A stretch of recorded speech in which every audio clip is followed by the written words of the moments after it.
Hello, আসসালামু আলাইকুম। আজকে আমি আপনাদের তৈরি করে দেখাবো চাইনিজ স্টাইলে, মানে বাংলা চাইনিজ স্টাইলে হচ্ছে চাউমিন করে দেখাবো। তো এখানে হচ্ছে ফার্স্টে আমি কিছু সবজি নিয়ে নিয়েছি। এখানে আছে বাঁধাকপি কুচি, এখানে আছে গাজর কুচি, পেঁপে কুচি, অ্যান্ড হচ্ছে এখানে শসা কুচি, কাঁচামরিচ কুচি।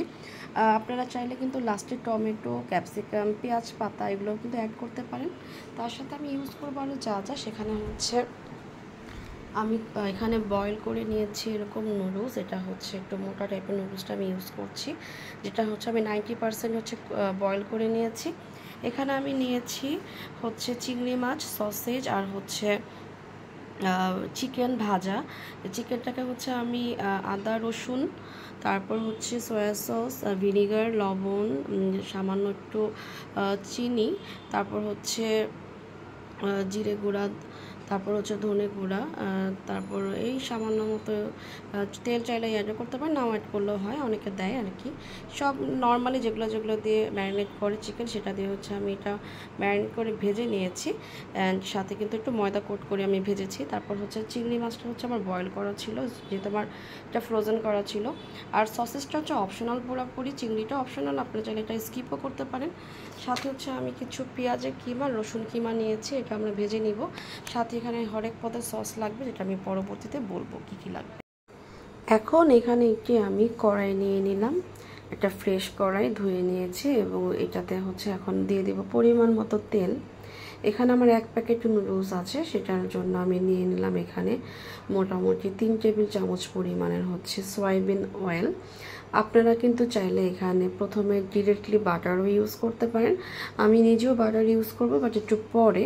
ফার্স্টে হচ্ছে তেলে যদি আমি রসুনটা ফ্রাই করি, সেটা ফ্রাইটা খুব ভালো হয়, এর জন্য আগে আমি সয়াবিন তেল ইউজ করছি। আপনারা কিন্তু চাইলে সয়াবিন তেলের সাথে হাফ বাটারও ইউজ করতে পারেন, half soybean and half butter.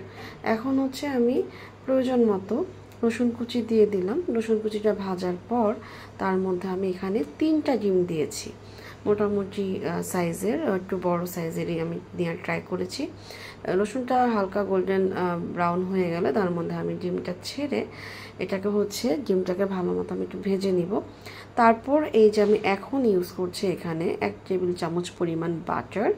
এতে সুন্দর করে একটা স্মেল আসবে, প্লাস ফ্লেভারও আসবে। আর ডিমটা কিন্তু বেশি ভাজা করা যাবে না, এতে কিন্তু ডিমের সুন্দর ফ্লেভারটা চলে যাবে। এখন হচ্ছে এর মধ্যে আমি দিয়ে দিব আমার সেই সসেজগুলো, অ্যান্ড হচ্ছে ফ্রাই করা চিকেন পিসগুলো, অ্যান্ড সাথে হচ্ছে এখানে প্রনও আছে।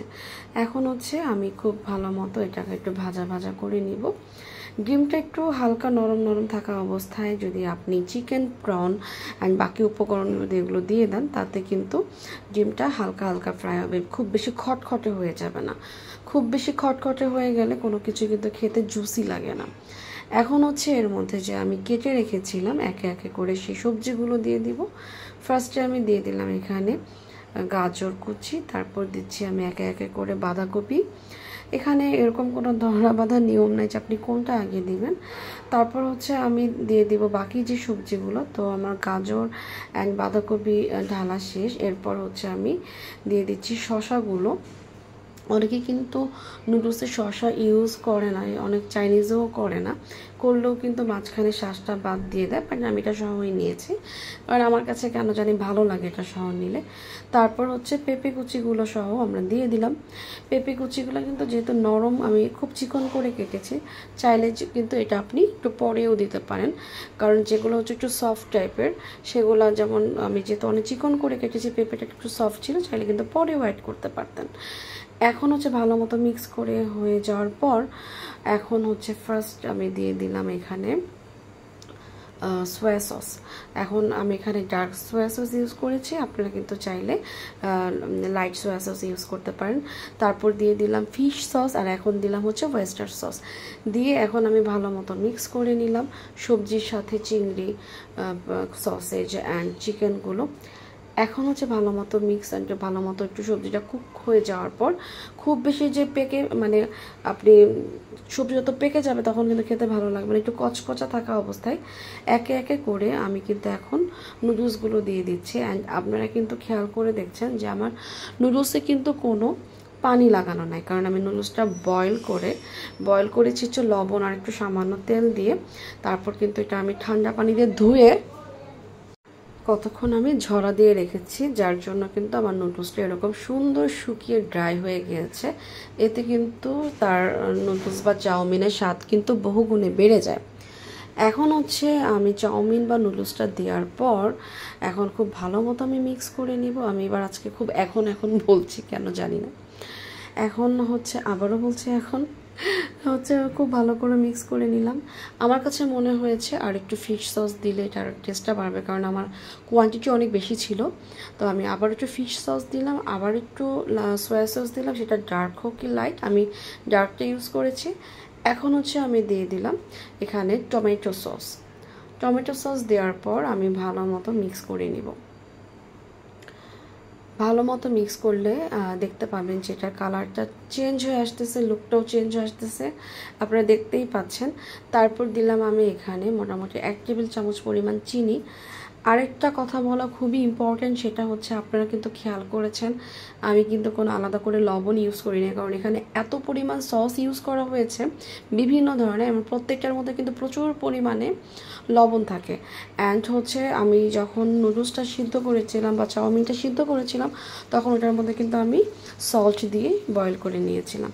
এখন আমি দিয়ে দিচ্ছি লাস্টে চিলি সস, এটা আমি রুচির চিলি সস, যেটা সুইট চিলি সস, সেটা আমি ইউজ করেছি। আপনাদের ঘরে সুইট চিলি সস না থাকলে যেটা নর্মাল চিলি সস আছে সেটাও ইউজ করতে পারেন। তারপর দিয়ে দিলাম আমি গোলমরিচের গুঁড়া। আমি এখানে ব্ল্যাক পেপার ইউজ করেছি, ব্ল্যাক গোলমরিচ, আপনারা চাইলে কিন্তু হোয়াইট গোলমরিচও ইউজ করতে পারেন, সেক্ষেত্রে কিন্তু কালারটা আরও বেশি বজায় থাকবে। তারপর আমি লাস্টলি আরেকবার একটু বাটার দিয়ে দিলাম। বাটার দিলে এটা খেতে বেশি মজা লাগে, অ্যান্ড হচ্ছে ফ্লেভারটা অনেক বেশি ভালো আসে। অ্যান্ড আমার আম্মু সবসময় শীতকালে কিছু সবজি ফ্রোজেন করে রাখে, এখানে ক্যাপসিকাম আর হচ্ছে পেঁয়াজের কালি, যেটা স্প্রিং অনিয়ন যেটা, সেটা হচ্ছে আমার ফ্রোজেন করে রেখেছিল। ওটা মোটামুটি ফ্রিজ থেকে বের করে আমি ডিরেক্টলি দিয়ে দিলাম, এতে কালারটাও সুন্দর আসে অ্যান্ড খেতেও কিন্তু আরও বেশি টেস্টটা বেড়ে যায়। ফাইনাল একটা মিক্স করে নিলাম, নেওয়ার পর এখন আমি এখানে দিয়ে দিচ্ছি মোটামুটি 1/2 টেবিল চামচ পরিমাণে ঘি। এরপরে অবশ্য আমি আরেকটু দেখি যে একটু ফ্লেভারটা আর একটু ভালো আসবে। অ্যান্ড আমি কিন্তু কাঁচামরিচ কুচি আগে একবার দিই সবজির সাথে, ওটা হয়তো বলা স্কিপ হয়ে গেছে। লাস্টলি আমি আরেকবার কাঁচামরিচটা দিই, কারণ আমি অনেক ঝাল খাই আমি আর আমার বোন, এর জন্য হচ্ছে আরেকবার হচ্ছে কাঁচামরিচ কুচি দিলাম। একবারে বেশি করে দিলে হচ্ছে কিন্তু অনেক ঝাল হয়ে যাবে, এর জন্য পরে আবার দিয়েছি। ফাইনালি আমি যেটা করেছি, আমি যখন রসুনটা ফ্রাই করেছিলাম আমি কিছু রসুন তুলে রেখেছিলাম, যাতে আমি লাস্টে একটু দিতে পারি, ফ্লেভারটার জন্য ভালো আসে। একটা ফাইনাল মিক্স করে নিচ্ছি, অ্যান্ড আপনারা কিন্তু একটা লুক দেখেই বুঝতে পারছেন কতটা ইয়ামি হয়েছে, অ্যান্ড দেখতেও খেতে খুব ভালো হবে এরকম মনে হচ্ছে। এই যে আমি দেখিয়ে দিলাম তো ফাইনাল লুক, এটা হচ্ছে আমার এখন রাত করে, আমি যেহেতু ভয়েস ওভার করছি বা দিচ্ছি, তো আমার হচ্ছে এখন খেতে ইচ্ছা করতেছে প্রচুর। খুবই মজা হয়েছে আলহামদুলিল্লাহ, মাশাআল্লাহ।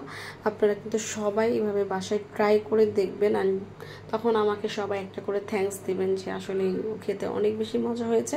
অ্যান্ড এটা কিন্তু গেস্ট আসলে বুঝতেই পারবে না যে এটা আপনি কিনে এনেছেন না নিজে বানিয়েছেন।